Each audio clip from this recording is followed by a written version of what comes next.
There is a kind of solitude that breaks a man, and there is a kind of solitude that makes him unbreakable. Most people fear being alone. They avoid silence. They run from stillness. They drown themselves in distractions, relationships, social media, noise, stimulation, anything that will keep them from facing that one thing they truly fear, themselves. But a Stoic? A Stoic sees solitude differently. Seneca once said, "L'homme sage est satisfait de lui-même." The wise man is satisfied with himself, not because he believes he's perfect, not because he has reached some illusion of completion, but because he has learned that true peace doesn't come from what surrounds you. It comes from what lives inside you. Voluntary solitude is a discipline. It is a space a man creates not out of bitterness, not out of resentment, but out of a need to realign. It's not the result of rejection, but the pursuit of clarity. It's not about hiding from the world, but learning how to face it better. In this space of chosen aloneness, something powerful begins to happen. A man starts to see things for what they are. He begins to understand how often his desires are dictated by others, how often his emotions are hijacked by expectation, and how much of his identity has been shaped by noise, not nature. You can't hear your own thoughts when you're constantly surrounded by the voices of others. You can't develop your own principles if you're constantly adapting to someone else's standards. But in solitude, the layers fall away. The masks come off. The truth becomes clearer. The Stoic sees solitude not as a punishment, but as a training ground, a place where he confronts his own ego, where he looks in the mirror and doesn't flinch, where he practices letting go of validation, of approval, of attachment to things he cannot control. Think about the men who've truly impacted the world, not the loudest ones, but the most grounded, the ones who walked alone, who thought deeply, who acted with clarity. They all spent time in solitude, not as exiles, but as builders of their own inner empire. When a man embraces solitude, he stops negotiating his value with the world. He no longer needs to prove anything. He no longer seeks attention. He's not desperate for love, because he has learned to love his own company. He doesn't fear missing out, because he understands what's truly valuable cannot be lost. You see, solitude reveals what's real. When the noise is gone, what's left? Are you proud of that silence? Or are you terrified of it? The Stoic chooses solitude not because he hates the world, but because he wants to return to it stronger, calmer, sharper. He withdraws not to disappear, but to refine. Imagine the mind as a pool of water. When you're constantly disturbed, constantly reacting, the water is cloudy. You can't see anything clearly. But when you sit in solitude, when you let things settle, the water clears. That's where understanding lives. That's where wisdom begins. In that stillness, the Stoic finds a new kind of power, one that doesn't come from dominance or popularity or wealth, but from presence, from control, from being able to sit with every emotion, every thought, and not be ruled by any of them.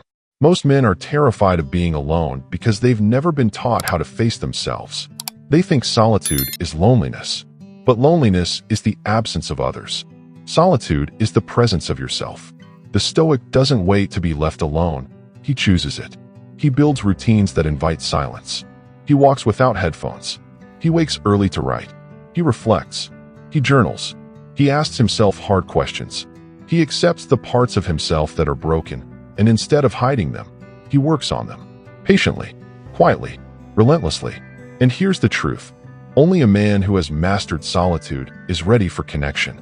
Only a man who is enough for himself can offer something real to others. The rest, they're just looking to be rescued. They're using others to escape their own inner chaos. So if you find yourself alone right now, don't resist it. Don't curse it. Use it. Sit in it. Listen to the silence. It's telling you something. It's showing you who you really are. And when the time comes to re-enter the world, to love, to build, to connect, do it from a place of fullness, not need. The longer a man remains in that chosen solitude, the more he sheds what's false, the more he sees what truly matters, and the more he becomes a force the world cannot shake.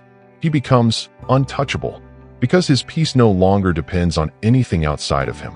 And that, my brother, is where real strength begins. There comes a moment in every man's life when the noise fades. The calls stop coming, the notifications go quiet, and the familiar rush of daily life begins to feel distant. It's in that silence, sometimes unexpected, sometimes chosen, that a man comes face to face with himself. And for many, that's terrifying. But for the Stoic, that moment is sacred. It is the beginning of a transformation. When you are alone, truly alone, something begins to shift. Without the constant distractions of conversation, entertainment, and the endless scrolling of modern life, your attention turns inward. At first, it might be uncomfortable. You'll notice how loud your thoughts really are. You'll feel the weight of your habits, your fears, your desires. All the things you usually suppress with noise will rise to the surface. But if you don't run, if you don't reach for the phone, or the TV, or the company of others, something incredible happens. You begin to see clearly. You begin to observe your thoughts instead of being trapped by them. This is the first gift of solitude, awareness. In the Stoic tradition, awareness is the foundation of self-mastery. Before you can change anything about yourself, your reactions, your patterns, your emotional triggers, you have to see them. Solitude strips away the distractions that cloud your vision. It forces you to pay attention. You begin to notice the way your mind clings to certain narratives. How often you judge yourself. How much time you spend imagining problems that haven't happened yet, or replaying ones that already passed. Without the noise, you begin to understand just how undisciplined the mind truly is. But don't panic. This is a blessing, because you can't master what you're not aware of.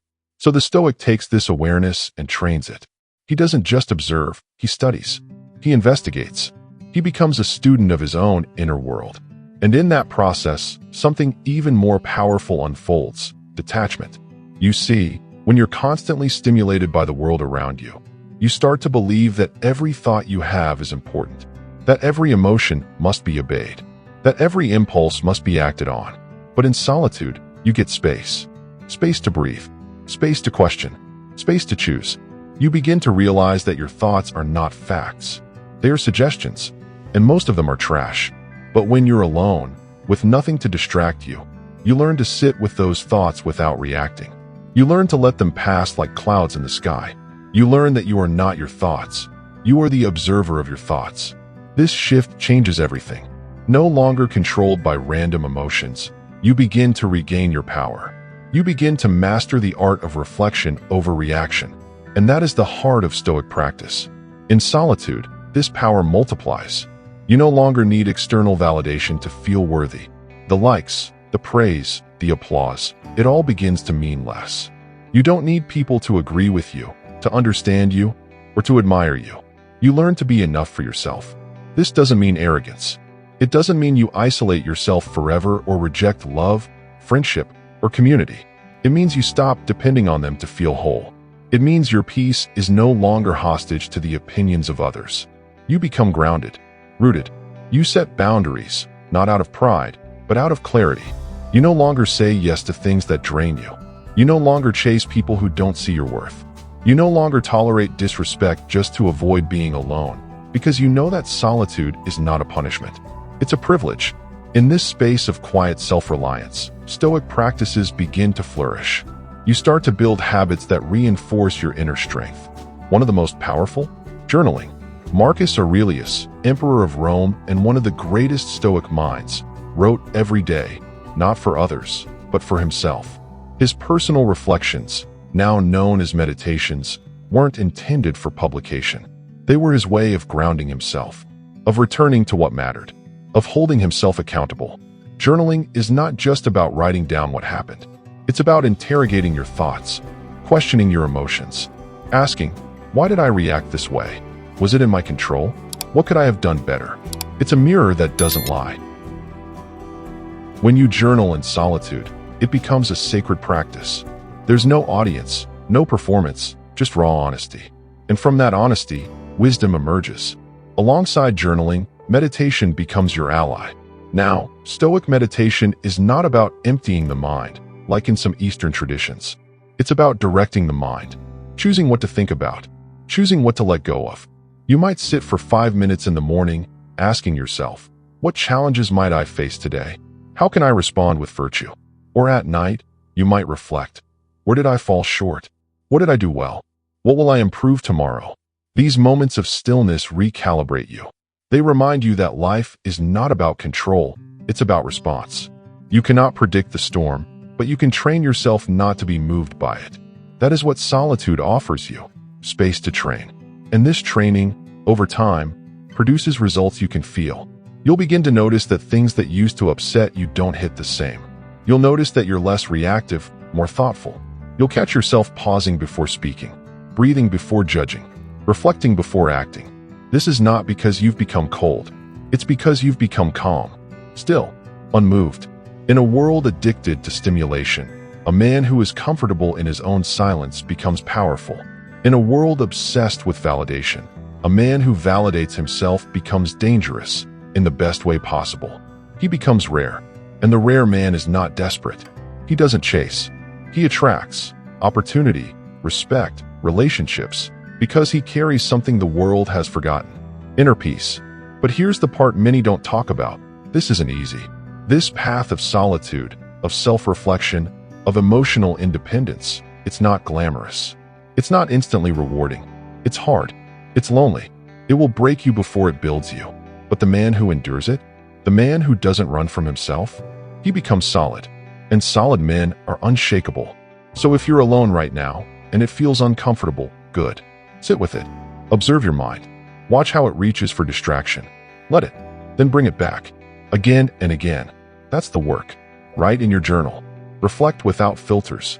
Tell the truth, even if it's ugly. Especially if it's ugly. Meditate. Not to escape, but to see clearly. And above all, keep showing up. Day by day, thought by thought, breath by breath. Because the longer you remain in that sacred solitude, the more you begin to realize you don't need the world's permission to be complete. You already are. And from that place of completeness, you will return to the world, not as a man looking to be saved, but as a man ready to serve, ready to lead, ready to love with strength, not weakness, with presence, not fear. Solitude, when embraced, is not the end of connection. It is the foundation of real connection. Because only a man who can stand alone can stand beside another without falling. And that is the Stoic path. A man who walks alone is often misunderstood. People look at him and assume something's wrong. They think he's lonely, that he's been rejected, that maybe he's missing something. But they're wrong. They don't understand that solitude isn't always a sign of weakness. It can be the source of a man's deepest strength. Because when a man chooses to walk alone, not out of bitterness, but out of purpose, he begins to build. Not to impress, not to prove anything, but to become something better than he was. The man who embraces solitude gains something most never will: uninterrupted time and undiluted energy. No distractions, no emotional roller coasters, no drama, just space. Space to create, to focus, to sharpen. While others are drained by social obligations, emotional entanglements, and the pressure to keep up appearances, he operates in silence. And in that silence, he builds. He builds his body. In solitude, the man returns to discipline. He wakes early, not because someone told him to, but because he's chosen to own his mornings. He trains, not to post about it, not to seek attention, but because the iron teaches him something nothing else can. Each repetition, each drop of sweat, each moment he pushes past his limits, it shapes him. His body becomes a temple, not of vanity, but of respect. Respect for the vessel that carries his mind. Strength becomes sacred. He eats with intention. He trains with clarity. He sleeps with purpose. Because he knows no one is coming to save him. His strength is his responsibility. In solitude, his body becomes the physical manifestation of his discipline. But he doesn't stop there. He builds his mind.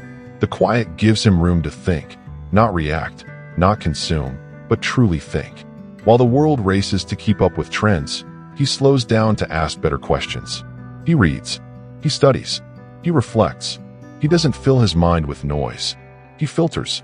He curates his thoughts like a craftsman selecting his tools. He chooses wisdom over opinion, truth over comfort, depth over entertainment. And most importantly, he thinks for himself. He is not swayed by popular opinion. He is not addicted to being liked. He knows that clarity of thought comes from time spent in stillness. So he guards his mind the way a warrior guards his blade. The Stoics taught that the mind is the one thing we truly own. Everything else, status, relationships, wealth, is external. But the mind, that's ours. And in solitude, a man finally starts to claim it. He builds his career. Now, this doesn't always mean chasing money or climbing some corporate ladder. It means he aligns his work with his values. He puts in the hours, not because he's forced to, but because his work is a form of expression. A man with no distractions becomes dangerously productive, focused, strategic. He's not pulled in 1,000 directions. His time isn't divided by obligation. He creates systems. He builds structures. He learns how to make his time serve his vision, not someone else's. He invests. He studies his craft. He learns new skills. He reinvents himself as many times as it takes. Not because he's restless, but because he knows. A man who stops building starts dying. In solitude, he doesn't wait for opportunities, he creates them. And perhaps most importantly, he builds his balance. Because a life of discipline without harmony is still a life out of order. So, alone, he learns when to push and when to rest. He learns to enjoy the process, not just chase results. He creates rituals. He finds rhythm. He practices silence, not just externally, but internally. He meditates. He breathes deeply. He walks slowly. He lets his nervous system heal from the chaos of the world. He balances the grind with grace, the intensity with peace, the fire with water. In solitude, he reclaims himself.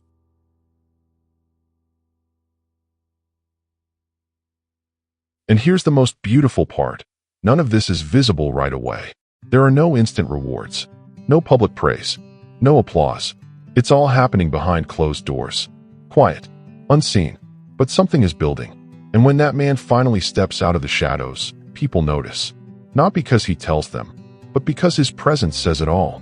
The way he moves, the way he speaks, the calm in his eyes, the power in his silence. He doesn't need to convince anyone of his worth. He became it.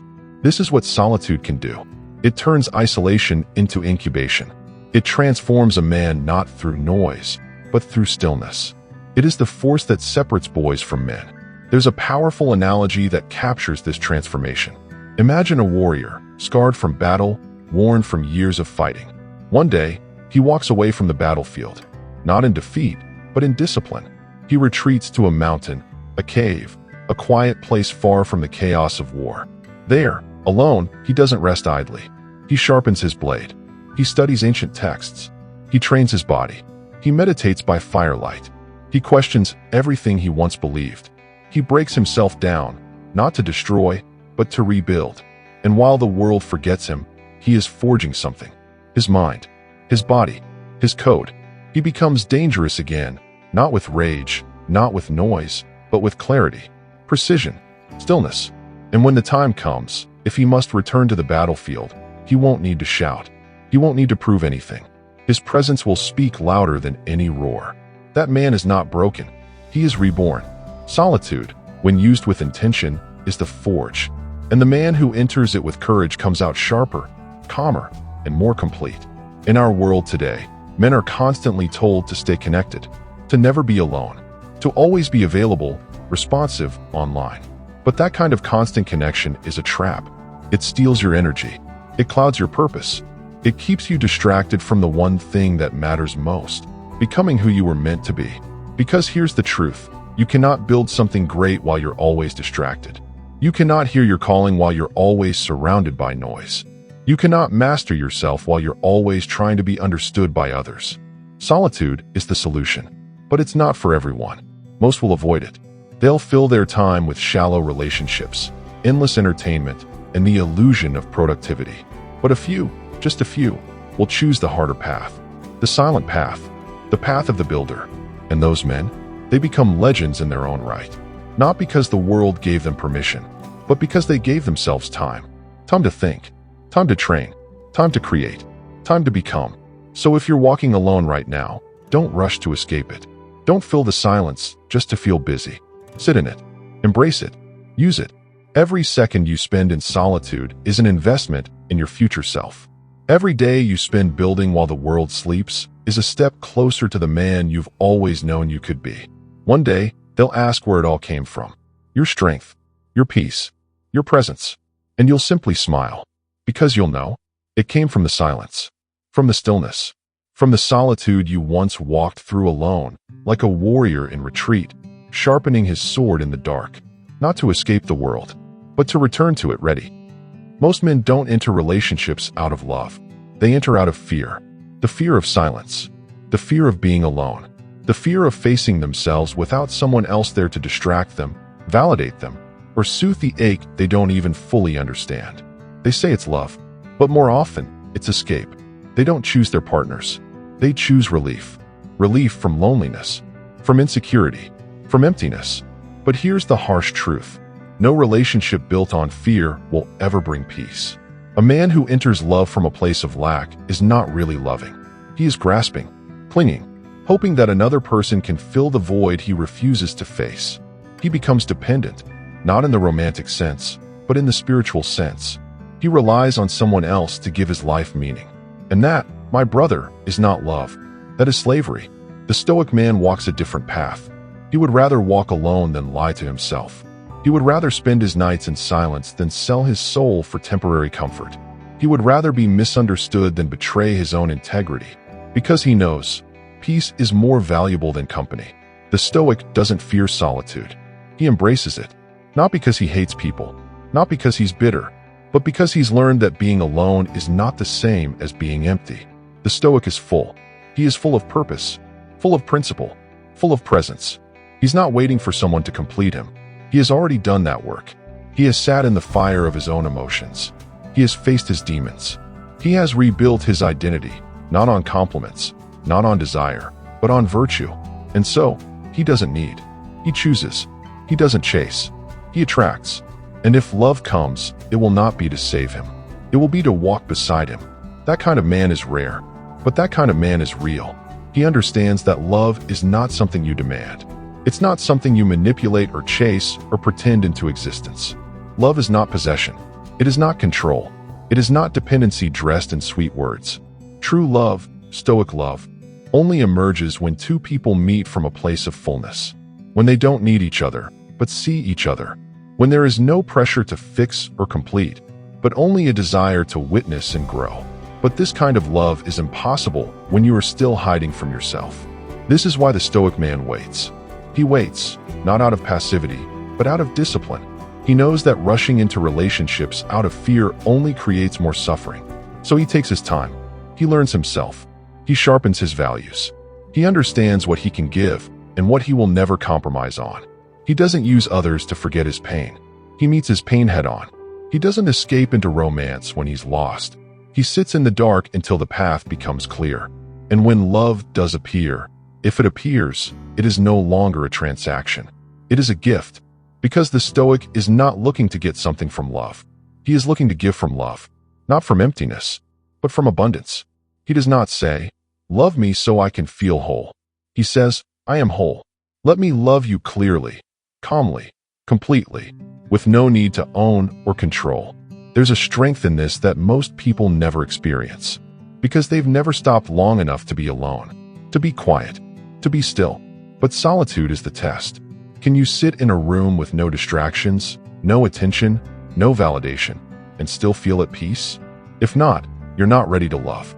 Because if you can't live without someone, you'll never be free with them. The Stoic man isn't cold. He's not indifferent. In fact, he may feel more deeply than most. But he is selective with his energy.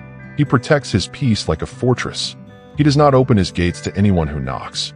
He waits for one who understands the weight of that silence. One who doesn't need saving. One who isn't trying to fill their own void with his presence. Because he knows that real love is not two halves completing each other. It's two wholes walking together. That kind of love is quiet. It's steady. It doesn't burn out in passion or jealousy or chaos. It glows with patience. It breathes with grace. It endures. But to find that kind of love, you must become that kind of man. And that begins in solitude. It begins when you stop blaming others for your emptiness. When you stop seeking to be rescued. When you stop confusing lust with love, attention with connection, obsession with meaning. It begins when you look in the mirror and say, "I am not afraid to be alone. I am not afraid to be with myself. I am not afraid to feel it all and still choose peace." Only then can you truly love. Only then can you love without need. And only then can you receive a love that doesn't break you, drain you, or own you, but elevates you. So many men today jump from partner to partner, hoping that maybe the next one will fix them. Maybe the next one will quiet the anxiety, silence the inner critic, make them feel alive again. But no person can carry that weight for you. And the moment you put your peace in someone else's hands, you become their prisoner. That's not love. That's fear in disguise. The Stoic man doesn't give that power away. He understands the highest form of love is freedom. The freedom to be, without control. The freedom to speak, without fear. The freedom to grow, without guilt. But first, he must give that freedom to himself. So he cultivates it. In his silence. In his solitude. In his stillness. In the long, lonely nights where there is no one to turn to but his own breath, his own reflection, his own truth. He builds peace from the inside out. And when the time comes, when someone appears who carries that same quiet strength, he will recognize them. Not because they spark a frenzy in his heart, but because they bring more calm to his life, not chaos. And until that moment comes, he waits, not in misery, not in impatience, but in power, because he is full. And nothing is more attractive, more magnetic, or more unbreakable than a man who has no void to fill. A man who doesn't fall in love to escape life, but who lives fully and invites love to walk with him. Not lead him, not complete him, but simply join him on the path he already chose. That is Stoic love, and only the man who can stand alone ever becomes worthy of it.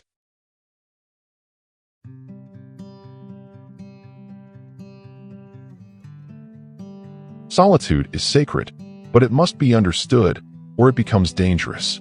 Because what many people call solitude is not solitude at all. It's isolation. It's escape. It's a wall built out of fear, not a temple built with discipline. And there is a critical difference. Solitude is chosen. Isolation is reactive. Solitude is strength. Isolation is survival. Solitude is full of purpose. Isolation is full of pain. A Stoic knows this difference. He does not retreat from the world because he hates it or because it wounded him. He retreats only to sharpen his blade, his reason, his character, his inner peace. And then, when the time is right, he returns. He doesn't reject people out of resentment. He doesn't look down on connection. He simply refuses to depend on it. But some men forget this. They confuse bitterness with clarity. They turn away from others not because they are whole, but because they are hurting. They isolate not to grow, but to hide. That is not Stoicism. That is fear, dressed in armor. And no matter how silent you become, if that silence is driven by hate, ego, or pain, you are not becoming stronger. You are just becoming colder. And that is not the goal. Stoicism is not about becoming untouchable. It is about becoming unshaken. It is not about rejecting life. It's about welcoming it with a strong heart and clear mind. So let this be a warning.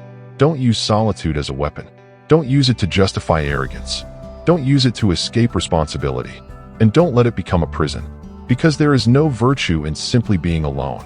Virtue comes from how you use that time. A man can sit in silence and still feed his ego. He can cut off relationships and still remain bitter. He can be alone and still be ruled by fear. True Stoic solitude is not reactive. It's not angry. It's not built on pride. It's quiet, yes, but it's also open. It's also grounded. It's full of love, not for the world's approval, but for its possibility. The Stoic doesn't hide from others. He simply chooses when and how to engage. He walks into the world without losing himself in it. This is the balance. A Stoic remains humble. He understands that while he may not need the world to validate him, he is still a part of it. He is still a thread in the larger fabric of existence. He does not claim superiority for walking alone. He does not believe solitude makes him better. He knows it only gives him clarity. And that clarity must always be held with humility. Because the moment you believe yourself above others, you have already failed. The Stoic walks with peace, but also with reverence. He honors others, even if he doesn't rely on them. He respects those who live differently, even if he chooses another path. He does not condemn those who seek connection, nor does he worship solitude as a religion. He understands that the human condition is shared, that we all suffer, that we all hope, that we all fall short. And so, he remains compassionate. The Stoic man may spend time alone, but he never forgets his responsibility to others. His strength is not for himself alone. It is to serve, to protect, to uplift, to inspire, not with noise, but with example. He is not antisocial. He is simply intentional. He is not bitter. He is boundaried. He is not superior. He is secure. And in that security, he stays open to connection, to love, to friendship, to mentorship, but never out of desperation. He doesn't beg for affection. He doesn't manipulate attention. He doesn't crave applause, because his worth is not up for negotiation. But neither is he closed. He can sit in silence with you. He can listen without trying to fix. He can love you and still let you go.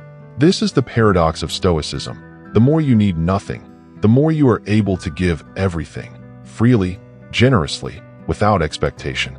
But if you close your heart out of fear, if you isolate to protect your ego, if you hide your wounds under the mask of self-reliance, then you are not walking the Stoic path. You are avoiding it. The Stoic path requires courage, not just to be alone, but to re-enter the world when it calls. Not just to detach, but to care without losing yourself. Because strength is not in isolation. It is in integration. It is in holding your values steady while still being open to others. It is in saying, I don't need you to validate me, but I still choose to be kind, to be honest, to be here. That is power, and that is humility. The Stoic knows that life is unpredictable, that people will come and go, that love will rise and fall, that friendships will shift, that pain is inevitable. But he does not armor himself against it. He prepares for it, not with cynicism, but with wisdom. And part of that preparation is solitude, time to reflect, to build, to become solid inside. But the point of that strength is not to isolate forever.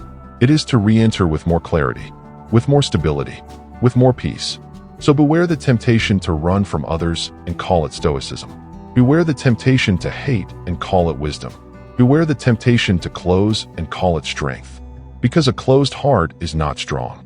It is just tired. And if you're tired, rest. Heal. Take space. But don't stay there forever. Use your solitude to build, not walls, but foundations. And when the time comes, walk back into the world. Not to seek anything, but to give something real. Presence, peace, honesty.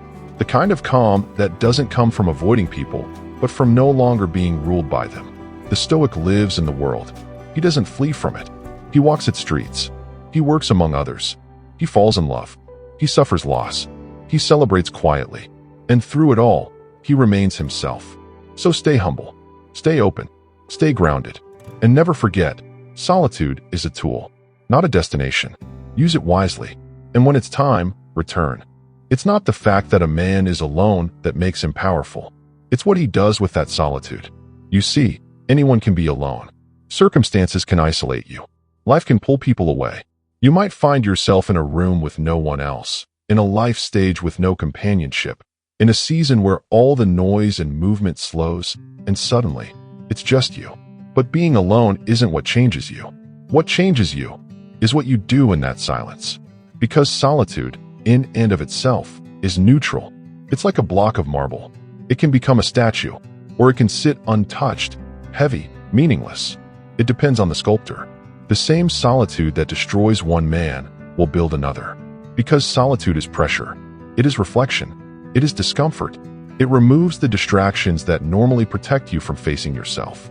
And that's why most people run from it. They're not afraid of the silence. They're afraid of what they'll hear in it. They're not afraid of being alone. They're afraid of who they might meet when there's no one left to impress. But the Stoic doesn't run. He stays. He listens. He breathes. And slowly, he begins to build. He takes that solitude, and he turns it into structure, into practice, into purpose.